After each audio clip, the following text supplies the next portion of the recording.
Assalamualaikum warahmatullahi wabarakatuh. Halo teman-teman, kenalin nama aku Junior Putri Ritonga dengan NIM G1S1211040. Di sini aku akan melakukan informasi penggunaan cara obat yang benar dengan obatnya yaitu vaginal douche. Nah, jadi sebelum masuk ke dalam cara bagaimana penggunaan yang benar, aku kasih tahu yuk vaginal douche itu apa. Jadi dapat teman-teman lihat di sini, betadine vaginal itu merupakan suatu sediaan yang berbentuk larutan yang digunakan sebagai pembersih vaginal yang mengandung komposisinya yaitu povidone iodine 10%.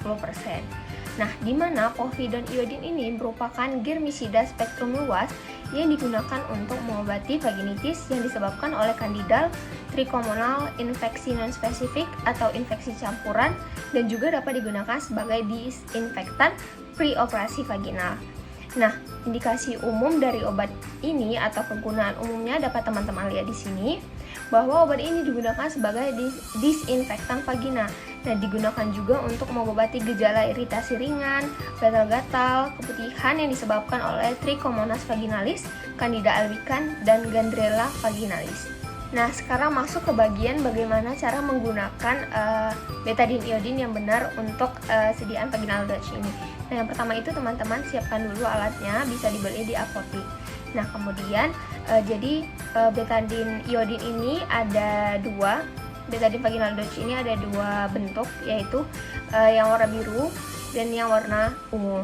Nah, perbedaannya itu hanya di aplikatornya. Jadi kalau yang ungu itu aplikatornya lebih besar, sedikit lebih besar daripada aplikator yang biru ini. Namun untuk kandungan serta komposisi serta kegunaannya itu sama saja, baik yang biru maupun yang ungu. Jadi yang pertama kali teman-teman lakukan dalam menggunakan ini adalah mencuci tangan teman-teman sekalian dengan air bersih yang mengalir serta sabun. Nah, karena alat ini akan digunakan di organ bagian dalam, jadi teman-teman harus memastikan bahwasanya tidak ada kotoran ataupun kontaminasi. Nah, kemudian kedua itu dilakukan adalah teman-teman bisa mencopot bagian atasnya ini yang panjang serta botolnya dicopot terlebih dahulu. Kemudian teman-teman bisa merendam atau membilasnya di air hangat selama 3 menit ataupun dibilas-bilas saja. Nah, untuk hal itu bertujuan untuk mensterilkan alat tersebut, karena bagian atasnya ini akan masuk ke dalam organ bagian dalam, jadi diharapkan tidak ada kotoran ataupun kontaminasi, sehingga dilakukan sterilitas dengan menggunakan air hangat. Nah, kemudian selanjutnya setelah itu teman-teman bisa membuka larutan betadine ini dibuka. Kemudian teman-teman sekalian pasti bertanya-tanya bagaimana dengan dosis yang akan digunakan pada yang akan dituangkan ke dalam alat tersebut. Nah, untuk dosisnya itu jadi kalau misalnya menggunakan betadine yang biru ini, dia lebih mudah karena dia pada botol ininya itu ada batasan-batasannya teman-teman, jadi memudahkan teman-teman untuk mengetahui dosis yang akan digunakan. Jadi batasnya itu ada batas A, B, dan C. Nanti teman-teman bisa lihat di sini. Jadi batas A itu, jadi larutan betadine vaginal douche tadi bisa teman-teman tuangkan sampai batas A maupun B. Nah, apa perbedaan dari batas A dan batas B ini? Nah, jika teman-teman menuangkannya pada batas A, maka teman-teman menggunakan betadine ini untuk mencuci vagina. Nah, ketika teman-teman menuangkan betadine itu sampai batas B, itu digunakan untuk mengobati infeksi pada bagian vagina. Jadi bedanya di situ. Kalau misalnya larutannya dituangkan pada batas A, itu hanya untuk mencuci vagina. Namun ketika dinaikkan sampai batas B, itu digunakan untuk mengobati infeksi pada vagina. Nah, selanjutnya di sini ada batas C. Nah, batas C itu untuk apa? Jadi teman-teman bisa lihat nanti di sini batas C-nya. Nah, batas C itu digunakan untuk menambahkan air hangat. Jadi teman-teman tidak hanya larutan betadine iodinnya saja ya yang dimasukkan ke dalam aplikatornya tadi, tapi juga ditambahkan oleh air hangat. Jadi air hangatnya itu ditambahkan sampai batas C. Nah, setelah sampai batas C, air hangatnya digunakan, kemudian teman-teman bisa tutup lagi aplikator atasnya, ditutup lagi rapat-rapat. Kemudian teman-teman goncang atau bolak-balik seperti ini botolnya supaya larutan tadi homogen dengan air hangatnya. Nah, kemudian larutan tersebut siap digunakan.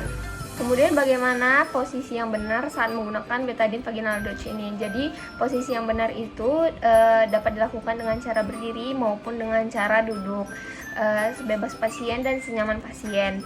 Nah, apa yang membedakan vaginal dodge ini digunakan dengan aplikatornya ataupun tidak dengan aplikator? Jadi betadine ini sebenarnya bisa dibeli tanpa aplikatornya dan jauh lebih murah jika tidak menggunakan atau tidak membeli aplikatornya.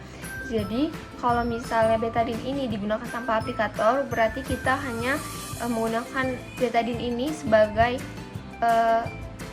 pembasuh alat vaginanya dengan menggunakan tangan atau seperti disiram saja gitu. Jadi kurang efektif dalam membersihkan vagina ataupun mengobati infeksi ketimbang menggunakan alat. Jadi alatnya itu kan alatnya panjang tuh. Nah, ini bisa masuk ke dalam lubang vagina, jadi penyemprotannya itu jauh lebih efektif dan membunuh bakteri atau infeksi jauh lebih efektif. Nah, posisi tadi bisa dilakukan baik berdiri maupun duduk. Jadi sebelumnya itu vagina itu dibersihkan dulu menggunakan tisu yang kering. Jadi dibersihkannya itu dari depan sampai ke belakang.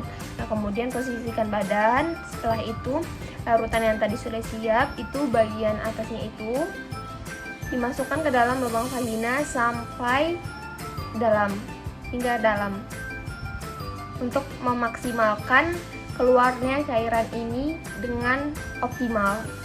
Jadi masukkan yang panjang ini sedang mungkin ke dalam lubang vagina. Kemudian setelah masuk dan terasa nyaman, kemudian dipencet.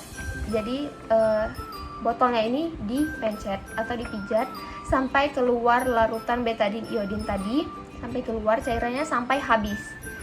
Jadi dipencet sampai habis. Kemudian setelah habis boleh dilepas.